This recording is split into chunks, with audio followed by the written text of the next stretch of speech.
Ladies and gentlemen, welcome to Spinning Back Click, where each week on MMA Junkie, we take you on a quick spin through the week's news. I'm Simon Head, and I'm joined this week by gorgeous George Garcia, Danny Segura, and Nolan King, and we have much to discuss. So let's not waste any time. Let's dive straight in. And the fallout and debate from UFC 257 has continued on this week, guys, and we've now heard from Conor McGregor's head coach, John Kavanagh, who suggested that the UFC should book McGregor and Dustin Poirier in a trilogy bout for the undisputed UFC lightweight title. Now, there's no doubt that there will be plenty of interest in a trilogy bout between the pair, but should the title really be on the line right now if they do the immediate rematch? So give us your take, guys. We'll do 3 minutes on the clock for this first one. And George, you can lead them off.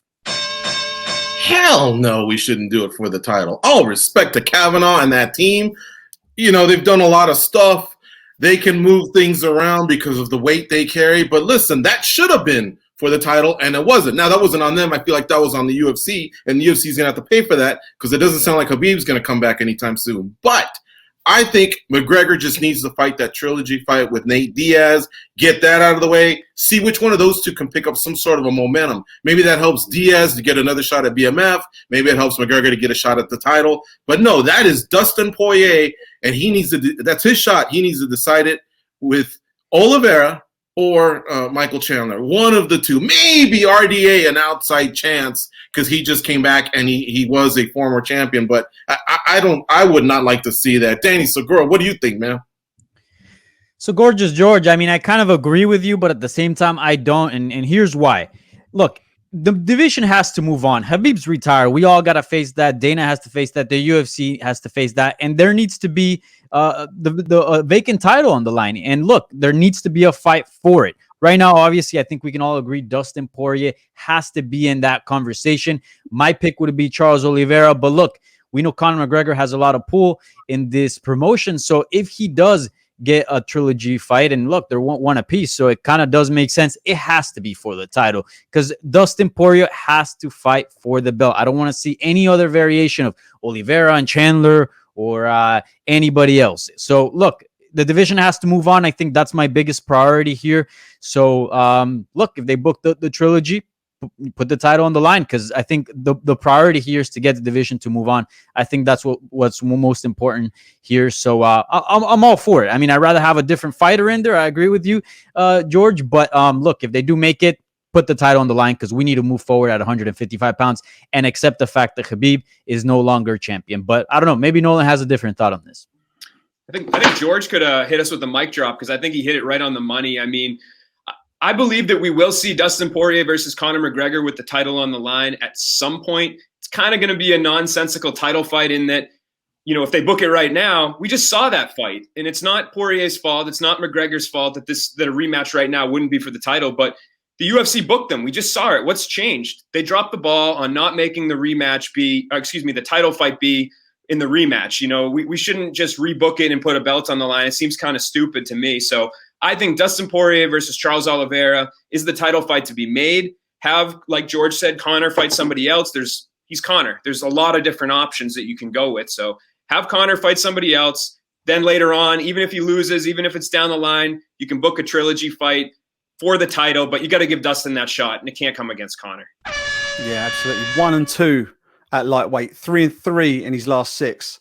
Conor McGregor. So it would be interesting to see what happens next for the Notorious and for the lightweight title.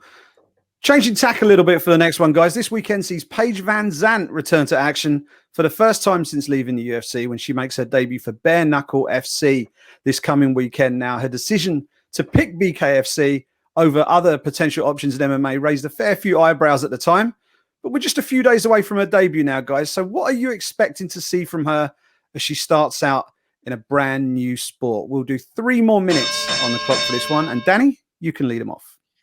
Look, initially, I think I shared the same feelings that most of the people in the MMA community had, which was Bare Knuckle FC, Paige Van Zandt. Like, doesn't really make much sense. However, we do have to look at her history. She's been finished before, but by submission. She's never been knocked out, and she's got a lot of fight in her. I mean, are we going to forget about the Rose Namajunas fight where, she was bleeding a lot and she was really hurt, and yet she kept pushing forward despite taking a pretty bad beating. She's always had a lot of heart, and I think that's what, has made her stand out in this sport, because she's obviously, very pretty as well, and, she was on Dancing with the Stars, and sort of has that aspect look, but she's a real fighter. She'll get in there and knuckle up with anybody. So I do expect her to have some success. I don't know how much. I do think that Bare Knuckle is going to kind of, do the right thing and give her the right type of opponent to have her succeed, at least at the very beginning. So I no longer share those concerns. I think, look, she's a independent woman. She can do whatever she wants. And she definitely has, the history to back up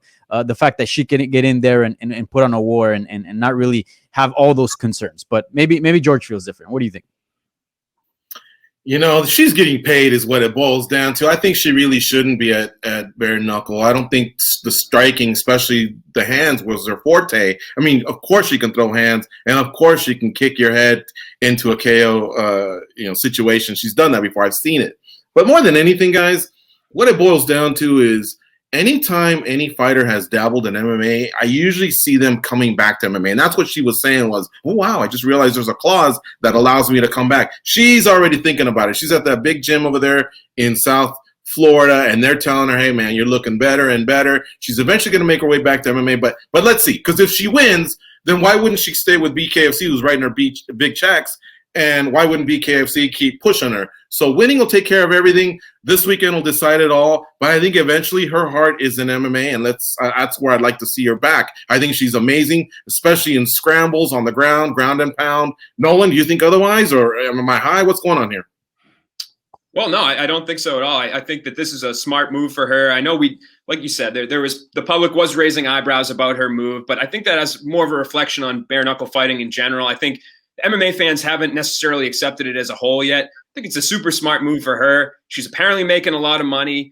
It would seem dumb for her not to take it. Why not go somewhere where you can do well, you can be the face of a promotion, and like you said, have your options open. I would be very surprised maybe if down the line we don't see her in Bellator with their husband, Austin Vanderford. So yeah, I think her options are open. I'm happy with it. It fits her. It seems to fit her skill set better, and she's making a lot of money. So win, win, win, win.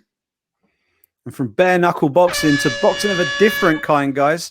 Former Bellator and one welterweight champion Ben Askren has decided to give Jake Paul what he wants, and the pair are going to face off in a boxing match on April 17. Now, we could take this topic in a whole load of different directions, but I'm just going to go straight down the line with this and ask you this: what is your take on this whole bout?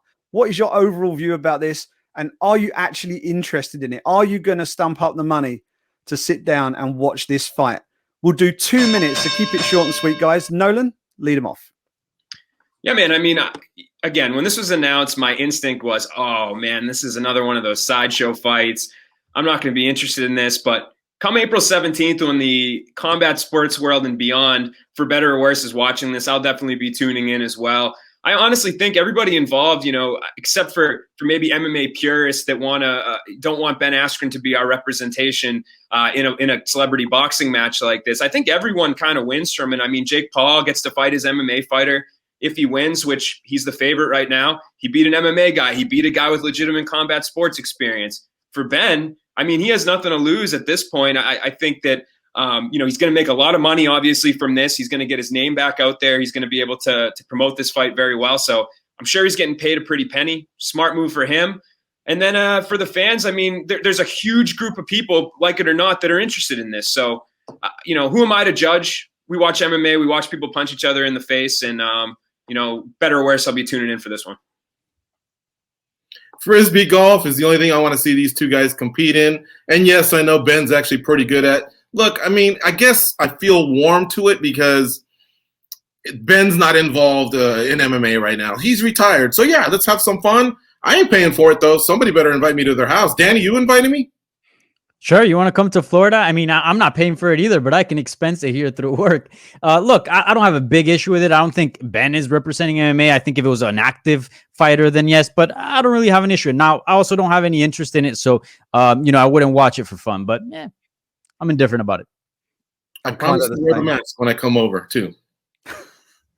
I've got to be honest. I'm not exactly championing at the bit to watch that one, but it'll be interesting to see how it all pans out on social media afterwards. And to finish things off this week, guys, we've got an absolutely stacked card at the UFC Apex for UFC Fight Night 184 as two of the sport's most respected veterans, Alistair Overeem and Frankie Edgar, return to action in the main and co-main events, respectively. Both guys are looking for another run towards the very top and maybe get their hands on championship gold before they call time on their respective careers. But which of the pair do you think has the best shot of earning another title shot before they call it quits? We'll do 3 minutes to finish off. And George, you can go first.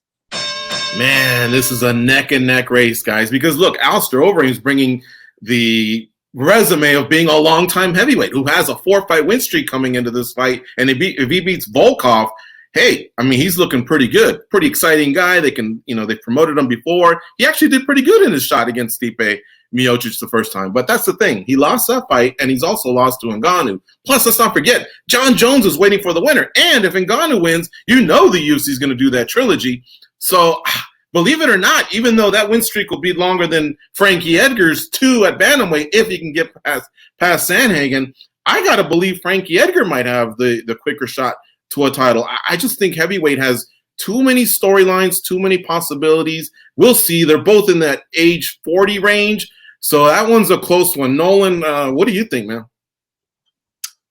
It's going to be Alistair, in my opinion. I respect, you kind of seeing both sides of it. But for me, heavyweights are heavyweights, man. And I think there's a lot more opportunity for guys to move up the ladder, especially unexpectedly. The division's a lot more fluid. And I think it only takes one. I mean, it sounds so cliche, dumb. We've heard it so many times, but it's so accurate. And I mean, Alistair Overeem could be 2 good punches away from a title shot, in my opinion. I think Frankie, he's going to have to go to war with some people in order to get that shot. And they're both getting older, but Alistair's age is less of an issue. I mean, heavyweights usually run older. So to me, I think Alistair's there looking at the path in front of him. The only thing that could potentially hurt is the fact that it seems like there's a logjam at the top right now. You got Ngannou going to rematch Stipe. Then you got Curtis Blades and Derek Lewis obviously fighting. If Blades wins that one, you got to think he's going to be the next one. So there could be a logjam. Time could not be on his side. But for me, man, heavyweights, I think Overeem has a lot more opportunity to make a surge for that title. Nolan, I have to disagree with you. I mean, Alistair Overeem has two defeats, right? One to Ngannou and one to Stipe. So, whoever wins there, he's going to be in a tough situation, right?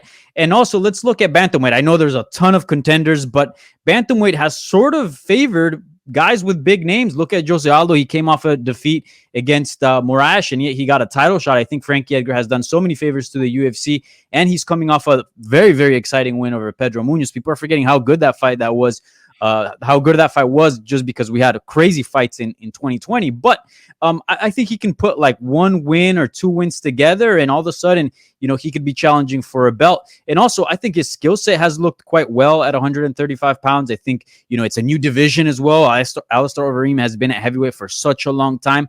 I think Frankie Edgar could very well fight for the title in 2021. And I think it's very likely that we see him as champion as well. I think he's got the skill set and he still has a lot of the things that made him great and champion at 155 pounds. I'm not going to Danny's house for the Jake Paul fight, by the way. Fair. It's gonna be a big weekend for the old guys this weekend. Alistair Overeem and Frankie Edgar, they get 2 big wins. Things get very interesting for them as they go through 2021. Guys, that is all we have time for on this week's show. A big thank you to Gorgeous George, to Danny Segura, and to Nolan King, and a big thank you to Cold Coffee for running the ship behind the scenes. We've got plenty coming your way this week. One Championship 128 on Friday, UFC Fight Night 184 on Saturday. So keep it locked to MMA Junkie for full coverage throughout fight week. Enjoy the fights this weekend, guys, and we'll be back to unpack it all next week.